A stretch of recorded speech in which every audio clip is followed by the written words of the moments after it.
Your brain isn't as logical as it feels. When you make decisions, it often feels like you're in control. But the truth is, your brain has glitches, small mistakes in how it processes information. They happen automatically, and you experience them every day without noticing. These glitches aren't flaws, they're shortcuts your brain uses to save energy and keep you safe. The problem is that in modern life, they often work against you. In this video, I'll show you several brain glitches that quietly control your focus, memory, and decisions, and how to use them to your advantage instead of fighting yourself. Have you ever walked into a room and suddenly forgotten why you went there? You stop for a moment and try to remember, but the thought is just gone. That's not distraction. It's not bad memory. It's a brain glitch. When you cross a physical boundary like a doorway, your brain resets context. It treats the new space as a new mental chapter. Information from the previous space becomes less important, so it gets dropped. Your brain is essentially saying, "We're somewhere new. Old thoughts can wait." This is why focus breaks when you move between rooms, why multitasking across spaces feels exhausting, and why working in one place feels easier. Here's how to use this glitch. If you want to focus deeply, stay in one physical space for one task.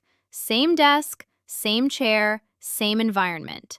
And if you want a mental reset, change rooms on purpose. Your environment silently tells your brain what matters.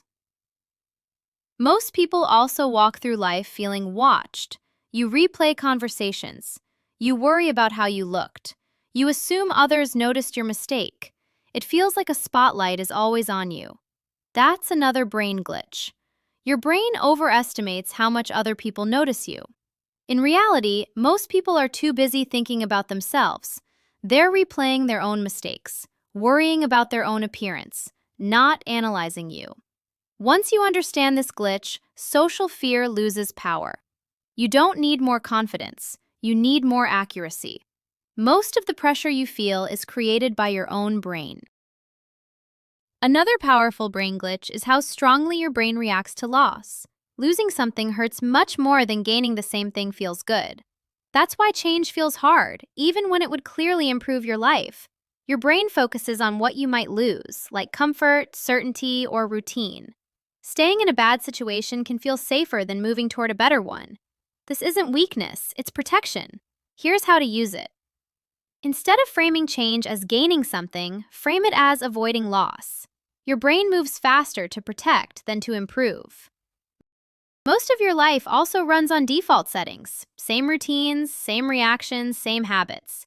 Not because they're good, but because they're familiar. Your brain prefers defaults because thinking costs energy. Choosing differently requires effort. This is why motivation rarely lasts. The solution isn't more willpower, it's fewer decisions. Change the default. Make the behavior you want easier. Make the behavior you don't want harder.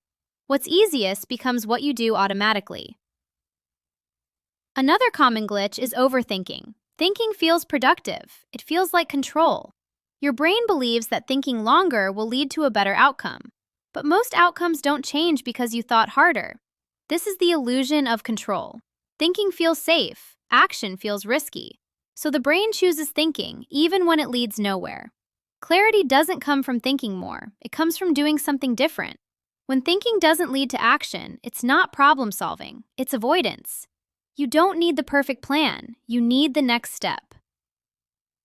Your brain isn't broken, it's efficient. These glitches evolved to keep you safe and conserve energy. But once you understand how they work, you stop fighting yourself. And you start designing your life around reality instead of willpower. If this video helped you see your behavior differently, you'll probably like what comes next on this channel.